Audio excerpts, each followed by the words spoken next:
बुब्लि सालायगिरि नोंथांमोननिसिम आंनि गोदान बोसोरनि आंनि गोसो गोरबोनिफ्राय अननाय आरो सिबिनाय बावहरग्रोबाय आरो नायग्रा मिडियाफोरनिसिम आंनि गोरबो सिंनिफ्राय गोदान बोसोरनि गोजोन हामलायथि बावहरबाय। दा बाहाय मेलाखौ जोङो 11 दिनिया मोनसे उदजापन खालामनो नागिरदों। 6 बैसागनिफ्राय 16 बैसागसिम, ओमफ्राय इंराजिनि 20 एप्रिलनिफ्राय 30 एप्रिलसिम। दा बे 11 दिनिया फोरबोआव जोङो बेखौनो खावलायनो सानदों, जोंनि बे भटबदरा हालामाव गोदोनिफ्रायनो बे बिमा महामायाखौ गोथौ फोथायबोनाय दङ आरो बिमा महामायानि अननायजोंनो जोंनि बे भटबदरा हालामाव दिनैसिमबो मोनसेबो गाज्रि जाब्रबथाय बा आफद बिपद जाफेराखै, आं बेखौ फोथायनाय दङ। दा नोंथांमोननि मिडियानि थ्रुयै आं बेखौनो खावलायनो सानदों जे गुबुन गुबुन बोसोराव जेरोखोम फालिबोनाय बादि देग्लायबो जे जोङो गोबांथार मेला बारियाव आइटेम खालामदों, नागरदला, सार्कास, मिउजिक आरो बेहाय जोङो बिटिसिनि चिफ सार प्रमदखौबो गाबोननि दिनाव मेलाबारिखौ अपेनिं खालामनायनि मोनसे जरजा खालामदों।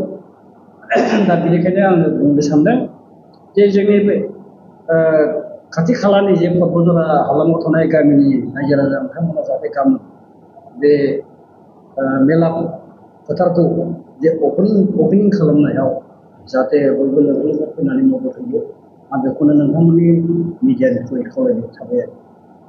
दाब दाब जायगानि सुबुंफोरा बेहाय फैनो लामानि लकेसनखौ नोंथाङा माबायदि फोरमायनो सानो?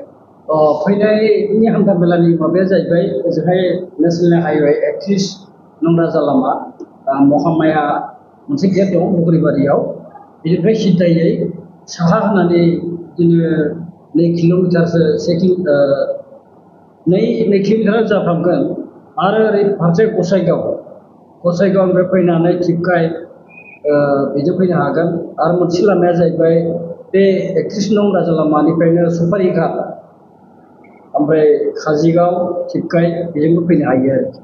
फैनाय लामाया गोबांथार सुबिदा दं। मा मा फुजा आरो धोरोमनि फुजा होनायनि बेबस्था दं बे महामाया मन्दिराव?